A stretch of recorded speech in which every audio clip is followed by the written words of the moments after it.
The reason discipline is hard to maintain is because it is hard to maintain.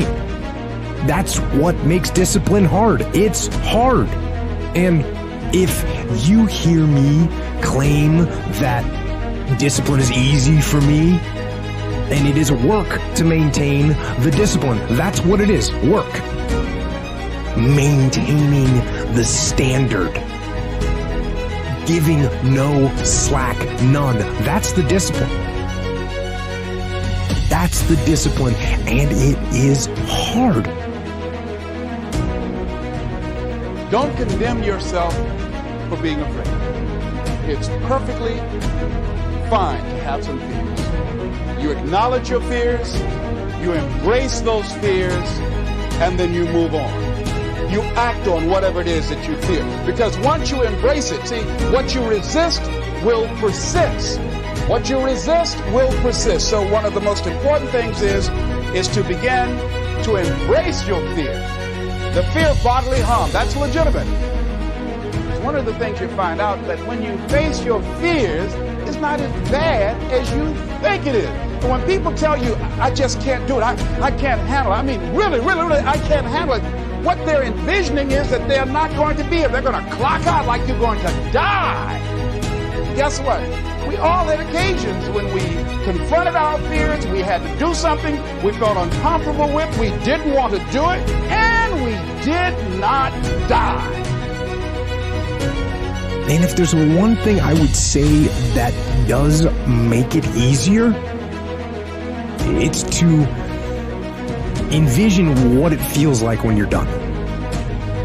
What it feels like after you've worked out, or you've held the line on your food intake, or you've pushed through some monotonous project that you have to do, and all those things.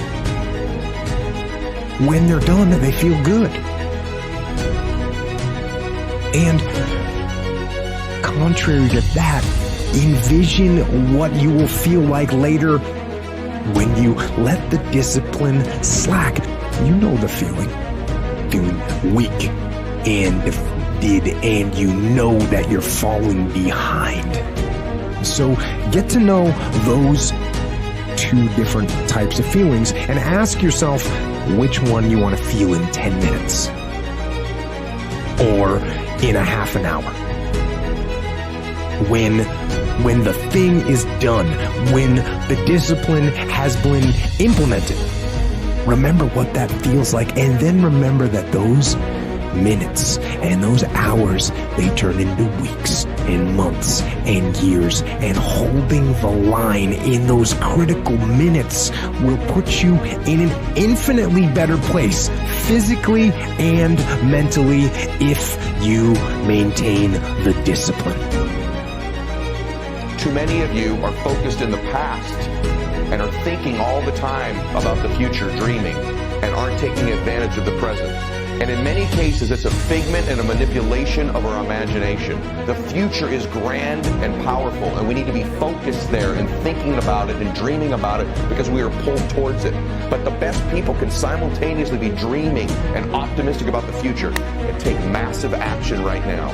Most of the max out achievers I know in my life spend almost 0% of their time on the past. It is wasted time. You are wasting time. You're stealing and robbing your future and your present by focusing any of your attention or thoughts on the past. The past, if it's negative and wasn't positive for you, is a place you should avoid forever. It's not coming back. It doesn't exist anymore. All we really truly have is this moment right now and our dreams about the future. If the past was wonderful and you were a high school quarterback or had a business victory or got a college degree or had an achievement there, those things aren't your present and aren't your future, and dwelling on them and focusing on what you've done previously is not going to produce for you a future. Here's the truth. Your past does not equal your future. What will equal your future is what you do in the present. And so I want to encourage you to take these tips I've shared with you today, and I want you to know, if you would make a couple of these changes, I can assure you your future is closer to you than you think it is if you'll take massive action right now in the present.